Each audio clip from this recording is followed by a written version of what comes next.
வணக்கம் நண்பர்களே. New Zealand Bangladesh 5 wicket வித்தியாசத்துல win பண்ணி செமிஸ் குவாலிஃபை ஆயிட்டாங்க. இந்த பக்கம் இந்தியாவும் குவாலிஃபை ஆயிட்டாங்க.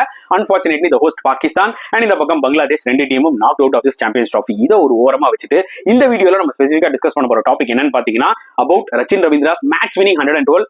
இந்த பக்கம் மைக்கேல் பிரேஸ்வெல்ஸ் சூப்பர் போலிங் ஸ்பெல்லுங்க. முதல்ல நம்ம ரச்சின் ரவீந்திராவோட இன்னிங்ஸ் பத்தி பேசுவோம். 112 அவரோட 4th ODI 100. 2023 ODI வேர்ல்ட் கப்ல ஒரு 3 100 போட்டாரு. இப்ப அனதர் ICC டோர்னமெண்ட்ல ஒரு 100 போட்டிருக்காரு. சோ இவர் வந்து பாத்தீங்கன்னா ட்ரை சீரிஸ்ல ஒரு மேட்ச்ல கேட்ச் பிடிக்க போய் மூஞ்சில பால் அடிபட்டுருச்சு. சோ அந்த இன்ஜுரியில இருந்தே பாத்தீங்கன்னா கிட்டத்தட்ட ரெக்கவர் ஆக ரொம்ப நாள் ஆச்சு. சோ கிட்டத்தட்ட ஒரு 4-5 மேட்ச் மிஸ் பண்ணிட்டாரு. சோ இந்த மேட்ச்ல டேரல் மிச்சலுக்கு ஸ்டொமக் இஷ்யூன்றதுனால ரீப்ளேஸ் பண்ணி வந்தாரு. வந்தோடனே ஒரு 100 அடிச்சிட்டாரு. Fantastic knock from Rachin Ravindra. Plus இன்னொரு பக்கம் மைக்கேல் பிரேஸ்வெல்ங்க, அது லிட்டரலி சாண்டரை விட பெட்டரா போட்டுட்டு இருக்காரு ரீசென்ட் டைம்ஸ்ல. இன்ஜுரிக்கு அப்புறம் வந்ததுல இருந்தே மைக்கேல் பிரேஸ்வெல் பியூட்டிஃபுல்லா போலிங் போடுறாரு. அவர் ஹைட்டை யூஸ் பண்ணி அந்த ஒரு கன்வென்ஷனல் ஆஃப் ஸ்பின்னரா தெரியுறாரு. அண்ட் விக்கெட்ஸ் அல்றாருன்னு தான் சொல்ல முடியும். ரீசென்ட் டைம்ஸ் இவர் ஒரு மிகப்பெரிய பிளஸ்ங்க நியூசிலாந்துக்கு இந்த ஒரு பர்டிகுலர் சாம்பியன்ஸ் ட்ராஃபில. அதுல எந்த டவுட்டுமே இல்ல. Salute to Bracewell as well as Ravindra.